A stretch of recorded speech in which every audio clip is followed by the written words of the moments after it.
Hello friends.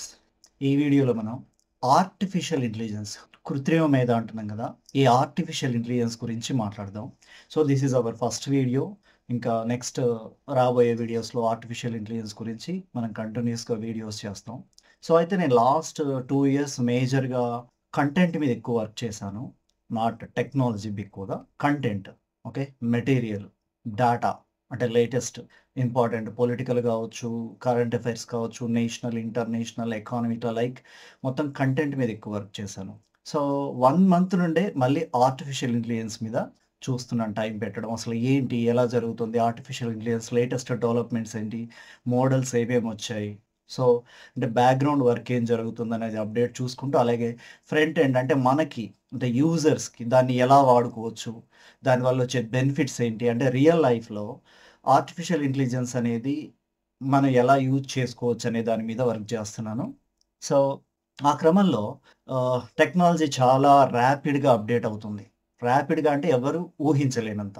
అంటే ఈ artificial intelligence అనేది మనం తప్పించుకోలేం దాని నుండి ఇప్పుడు.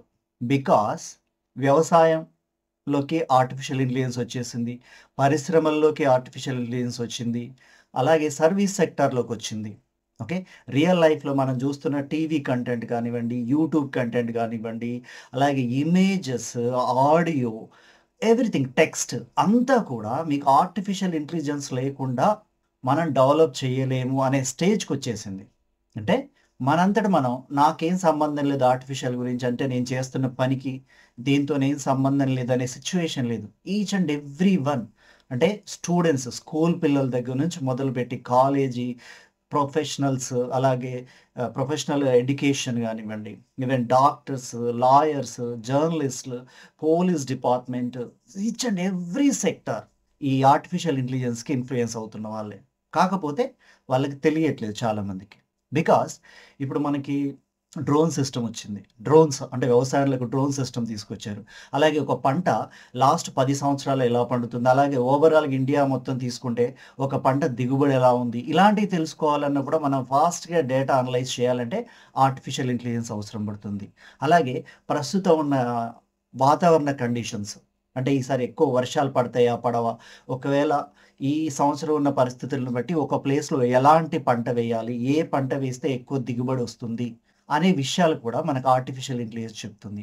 అలాగే ఇండస్ట్రీలో మెషిన్ లెర్నింగ్ వచ్చింది. అంటే 1000 మంది మనుషులు 30 రోజుల్లో తయారు చేసే ప్రొడక్ట్స్‌ని మెషిన్స్ 1 డేలో తయారు చేసే సిస్టమ్. అంటే ఇదివరకు మనకు ప్రింటర్, ప్రింటర్ అనేది లేని కాలంలో ఏంటి, మనం కాపీస్ క్రియేట్ చేయాలంటే చేత్తో రాయడం గానీ, ఇంక్ పెట్టి అచ్చు వేయడం గానీ చేసేవాళ్ళు.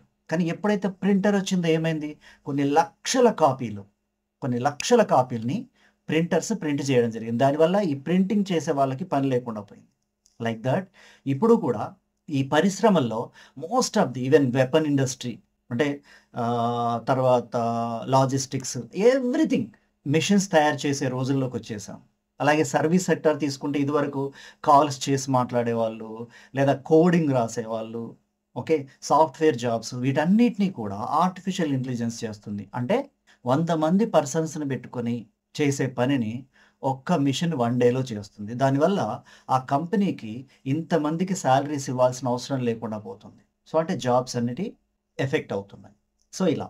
అలాగే టీవీ కంటెంట్ మీరు చూస్తున్న యూట్యూబ్ గానివ్వండి, మీరు చూస్తున్న టీవీ సీరియల్స్ కానీ, ఇప్పుడు సినిమా కానివ్వండి, మిగతా అన్నిట్లో కూడా ఆర్టిఫిషియల్ ఇంటెలిజెన్స్ వచ్చింది. అంటే ఇదివరకి ఒక యూట్యూబ్ వీడియో క్రియేట్ చేసేవాళ్ళు బ్యాక్‌గ్రౌండ్ గ్రీన్ స్క్రీన్ పెట్టుకుంటే, ఆ గ్రీన్ స్క్రీన్ తీసేసి అదంతా చేయడానికి చాలా లెబోరియస్ ప్రాసెస్ ఉండేది. ఇప్పుడు ఆ గ్రీన్ స్క్రీన్ తీసేసి మనకు నచ్చింది పెట్టడం అనేది ఆటోమేటిక్‌గా జరిగిపోతుంది. అలాగే నాయిస్ రిడక్షన్ వీడియోలో కూడా ఇదివరకు చాలా కష్టపడాల్సొచ్చేది. ఇప్పుడు ఒక్క క్లిక్ తోటి నాయిస్ రెడ్యూస్ అవుతుంది. ఇప్పుడు నేను చేస్తున్న ఈ వీడియోలో కూడా నేను గ్రీన్ స్క్రీన్‌ని ఆర్టిఫిషియల్ ఇంటెలిజెన్స్ ద్వారానే తీసేశాను. ఇక అలాగే నాయిస్ రిడక్షన్ కూడా దాంతోనే చేశాను. ఓకే. అంటే మీరు చూస్తున్నదంతా నిజం అనుకునేది చాలా వరకు నిజం కాదు వీడియోస్‌లో గాని. ఈవెన్ ఇమేజెస్ కూడా ఇదివరకు మనం ఒక ఫోటో చూస్తే అది ప్రూఫ్‌గా ఉండేది. ఇప్పుడు ఏ ఫోటో కూడా ప్రూఫ్ అయ్యే పరిస్థితి లేదు. అంటే ఒక కోర్ట్‌లో సంబంధించిన కేస్ విషయం ఇదివరకు ఒక ఫోటో చూపెడితే సరిపోయేది. లేదా ఒక వీడియో చూపెడితే సరిపోయేది. కానీ ఇప్పుడు ఫోటోస్ ఫేక్, వీడియోస్ ఫేక్ అవ్వడం వల్ల దేన్ని కూడా మనం అథెంటికేట్‌గా తీసుకునే పరిస్థితి లేకుండా పోయింది. ఓకే. అలాగే కాలేజ్ ఎడ్యుకేషన్ కూడా. ఓకే. చాట్ జీపీటీ వచ్చింది. చాట్ జీపీటీ వచ్చిన తర్వాత ఇదివరకు మనం ఒక అసైన్‌మెంట్ రాయాలంటే 10 మందిని అడిగి, కూర్చొని, రాసి, రఫ్ చేసి, మళ్ళీ మళ్ళీ చేసి 10 రోజులు పట్టేది. ఇప్పుడు అలాంటి ఒక అసైన్‌మెంట్ కావాలంటే జస్ట్ 2 నిమిషాల పని. అలాగే థీసిస్ రాయాలన్నా గానీ, రీసెర్చ్ పేపర్స్ కావాలన్నా గానీ. ఈవెన్ డేటాకి సంబంధించింది కూడా సెర్చ్ ఇదివరకు డైరెక్ట్‌గా సెర్చ్ చేసి నెంబర్ ఆఫ్ సైట్స్ వెతుక్కుంటూ పోవాల్సొచ్చేది. అంటే ఒక్కొక్క సపోజ్ మనం ఏదైనా సెర్చ్ చేస్తే 'తాజ్‌మహల్' అని సెర్చ్ చేస్తే 'తాజ్‌మహల్‌కి' సంబంధించి ఓ 30 సైట్స్ ఉంటే ప్రతి సైట్స్‌లో మనకు కావాల్సిన ఇంపార్టెంట్ ఆ పారాగ్రాఫ్ తీసుకొని అన్నీ ఒక దగ్గర పెట్టుకొని వర్క్ చేసుకోవాల్సొచ్చేది. కానీ ఇప్పుడు ఆర్టిఫిషియల్ ఇంటెలిజెన్స్ వల్ల ఏమైంది? ఆ పర్టిక్యులర్ ఒక్కొక్క సైట్‌లో ఎక్కువ మంది ఏ పారాగ్రాఫ్ మీద ఎక్కువ కాన్సంట్రేట్ చేశారో అన్ని పారాగ్రాఫ్ తీసుకొచ్చి గూగుల్ సెర్చ్ కొట్టగానే మొత్తం ఒక దగ్గర తీసుకొచ్చి పెడుతుంది. లేదు నాకు ఇది సరిపోదు ఇంకా ఎక్కువ కావాలంటే అక్కడే క్లిక్ చేస్తుంది. అలాగే నిన్న ఇండియాలోకి గూగుల్ సెర్చ్‌లోకి ఏఐ మోడ్ అనేది తీసుకొచ్చింది. ఏఐ మోడ్ అంటే మీకు ఆటోమేటిక్‌గా గూగుల్ ల్యాబ్స్ సంబంధించిన దాంట్లోకెళ్ళి యాక్టివేట్ చేసుకుంటే మీకు ఇదివరకు ఎట్లా అయితే వెబ్‌సైట్స్, ఇమేజెస్, న్యూస్ వచ్చాయో పక్కన ఏఐ మోడ్ అని కనపడుతుంది. సో, మీరు దానికి మీద క్లిక్ చేయగానే ఆర్టిఫిషియల్ ఇంటెలిజెన్స్ ఎంటర్ అయిపోయి అది మీకు కావాల్సినట్టుగా తీసుకొచ్చి పెడుతుంది. అలాగే మీరు ఇదివరకు ఏమేం సెర్చ్ చేస్తున్నారు? ఏం వెతుకుతున్నారు? మీ మైండ్ సెట్ ఏంటి? మీరు ఎక్కడ ఎక్కువ ఫోకస్ పెడుతున్నారో దాని బేస్ మీద మీకు అవసరమైంది మీకు అవసరమైనట్టుగా ఇస్తుంది. అలాగే మీ అభిరుచులు తెలుసుకోవడం కానివ్వండి, మీరు ఎలాంటి వీడియోలు చూస్తున్నారు? ఎలాంటి టెక్స్ట్ సెర్చ్ చేస్తున్నారనే దాన్ని బట్టి మీకు అమెజాన్‌లో గాని, ఫ్లిప్‌కార్ట్‌లో గాని ఎక్కడైనా ఎలాంటి వస్తువులు కొనుక్కోవాలో కూడా మీకు చూపెడుతూ ఉంటుంది. సో, ఇలా ప్రతి స్టేజ్‌లోకి మన లైఫ్‌లోకి ఆర్టిఫిషియల్ ఇంటెలిజెన్స్ ఎంటర్ అయింది. సో, దీన్ని మనం తీసేయలేం. ఓకే. దీన్ని మనం తీసేయలేం. దీనికి అడాప్ట్ అవ్వాలి. అడాప్ట్ అవ్వడం అంటే ఏంటి? అసలు మీరు దాన్ని ఎలా చూస్తున్నారు? అసలు దాంతోని ఏం చేయొచ్చు? మీరు వాడుతున్నారా లేదా?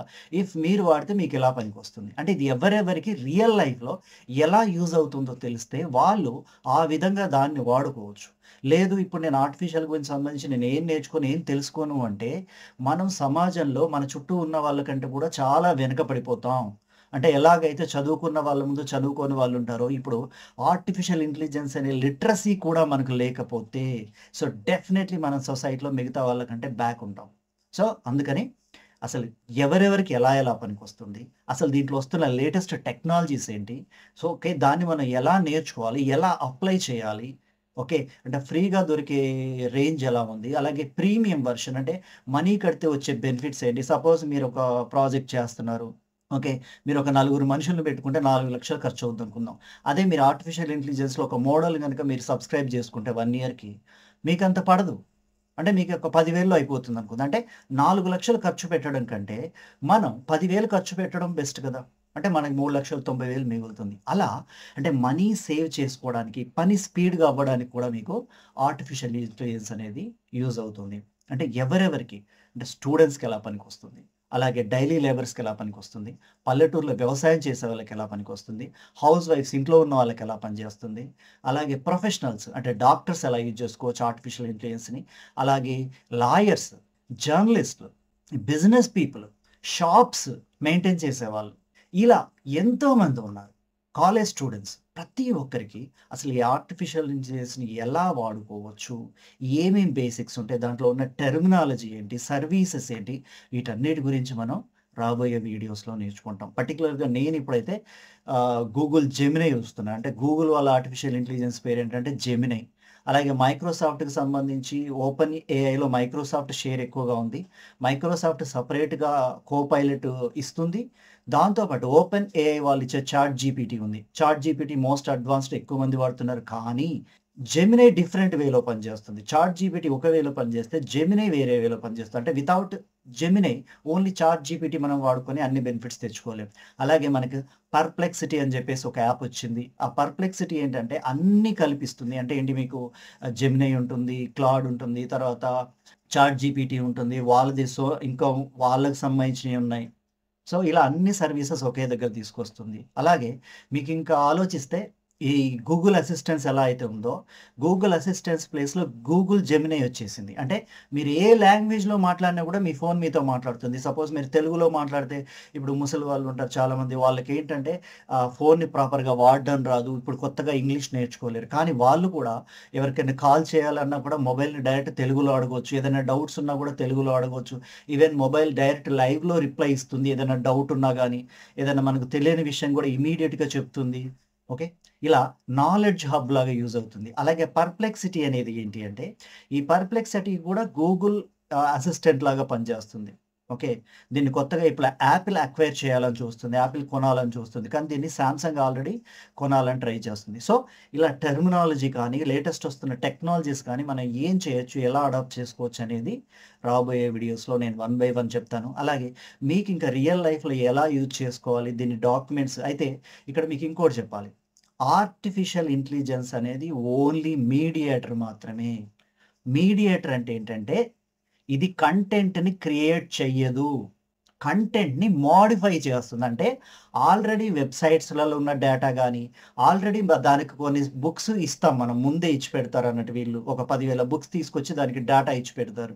సో, అంటే ఆ డేటాలోంచి లేదా లేటెస్ట్ వెబ్‌సైట్స్‌లో ఫ్రీగా దొరుకుతున్న వెబ్‌సైట్స్‌లోంచి ఇన్ఫర్మేషన్ తీసి మనకు అరేంజ్ చేసి ఇవ్వగలదు గానీ, ఆర్టిఫిషియల్ ఇంటెలిజెన్స్ అనేది డేటా క్రియేట్ చెయ్యదు. ఓకే. సో, అయితే ఇక్కడ మనం తెలుసుకోవాల్సిందేంటంటే, ఆర్టిఫిషియల్ ఇంటెలిజెన్స్ మనల్ని వాడుకుంటుందా? మనం ఆర్టిఫిషియల్ ఇంటెలిజెన్స్‌ని వాడుకుంటామా అనేది ఇంపార్టెంట్. సో, మనం తెలివిగలవాళ్ళమైతే ఆర్టిఫిషియల్ ఇంటెలిజెన్స్‌ని మనం వాడుకుంటాం. కానీ ఇక్కడ మోస్ట్ ఆఫ్ ది టైమ్ ఏంటంటే, ఆర్టిఫిషియల్ ఇంటెలిజెన్సే మనల్ని వాడుకుంటుంది. అంటే ఏంటి? దాని దగ్గర డేటా లేదు. మనం ప్రొవైడ్ చేస్తున్న ఎవ్రీ వెబ్‌సైట్ డేటాను తీసుకొని అది మోడిఫై అవుతూ ఉంటుంది. అది మనకి తిరిగి ఇస్తూ ఉంటుంది. సో, దానివల్ల ఏంటంటే, ఇప్పుడు కంటెంట్ క్రియేటర్స్ ప్రాబ్లమ్ వచ్చే సమస్య ఉంది. అంటే ఇదివరకు ఒక 10 సంవత్సరాల క్రితం తీసుకుంటే, ఒక వ్యక్తి ఒక సంవత్సరం పాటు కష్టపడి తనకు తెలిసిన డేటా, ఇన్ఫర్మేషన్ అంతా క్రియేట్ చేసి ఒక వెబ్‌సైట్‌లో పెడితే, ఆ వెబ్‌సైట్ ద్వారా కొంత డబ్బులొచ్చేటివి. సో, దానివల్ల డేటా పెట్టేవాడు. ఇప్పుడేమైందంటే, మనం అలాంటి డేటా పెడితే మొత్తం కాపీ చేసుకుంటుంది. అది మనం పెట్టిన డేటాకి మనకేం డబ్బులు రావు. సో, మన ఇయర్స్ కొద్దీ కష్టం వేస్ట్ అయిపోతుంది. కాబట్టి ఎవరు కొత్తగా డాటాని వెబ్‌సైట్స్‌లో పెట్టే పరిస్థితి లేకుండా పోయింది. అంటే సైడ్ ఎఫెక్ట్స్, మైనస్ పాయింట్స్ కూడా చాలా ఉన్నాయి ఆర్టిఫిషియల్ ఇంటెలిజెన్స్ ద్వారా. సో, ఇవన్నిటిని తెలుసుకొని, ఇవన్నిటిని అర్థం చేసుకోగలిగితే ఖచ్చితంగా మనం దీంట్లో ఎక్స్‌పర్ట్ అవుతాం. రాబోయే రోజుల్లో మళ్ళీ మన లైవ్‌లీహుడ్ కోల్పోకుండా, మన జాబ్స్ పోకుండా అడాప్ట్ అయ్యి, మళ్ళీ మనం ఎప్పటిలాగే ఆహ్, రియల్‌గా అంటే ఈ బెనిఫిట్ తీసుకోగలుగుతాం. సో, దిస్ ఈస్ ఈరోజు వీడియో. మీకేదైనా డౌట్స్ ఉన్నా, ఈ రియల్ లైఫ్‌లో ఎట్లా వాడుకోవాలి? ఎట్లా యూజ్ అవుతుంది? కంటెంట్ ఏంటి? వెబ్‌సైట్స్ ఏంటి? అలాగే ఇప్పుడు గూగుల్ డ్రైవ్‌లో ఎలా వాడుకోవాలి? గూగుల్ జీమెయిల్ ఎలా వాడుకోవాలి? వాట్సాప్‌లో ఎలా వాడాలి? సో, ఎవ్రీవేర్ మనం దీన్ని ఎలా వాడుకోవచ్చని మీకేదైనా డౌట్స్ ఉంటే ప్లీజ్ కామెంట్స్ రూపంలో నాకు షేర్ చేయండి. Definitely I will. నేను దానికి సంబంధించి నాకు తెలిసిన డేటాని లేదా కలెక్ట్ చేసుకొని గాని, నేర్చుకొని గాని, తెలుసుకొని మీకు దానికి సంబంధించిన వీడియోస్ కూడా పెడతాను. సో, దానివల్ల నాకు తెలుస్తుంది. అంటే రిక్వైర్మెంట్ ఏముంది? పీపుల్ ఎలా థింక్ చేస్తున్నారని. కానీ అంతకన్నా ముందు నేనే మీకు ఎవరెవరికి ఇది ఎలా పనికొస్తుందో వీడియోస్ పెడతాను. ఓకే. చాలా నీట్‌గా మీకు అర్థమయ్యేలాగా. సో, మా యూట్యూబ్ ఛానల్ సబ్స్క్రైబ్ చేసుకోండి. సో, మీ ఫ్రెండ్స్‌కి షేర్ చేయండి. అలాగే మా వీడియో నచ్చితే లైక్ చేయండి. డెఫినెట్‌లీ మీ హెల్ప్‌తోనే ఈ ఛానల్ గ్రో అయ్యే ఛాన్స్ ఉంది. Thank you.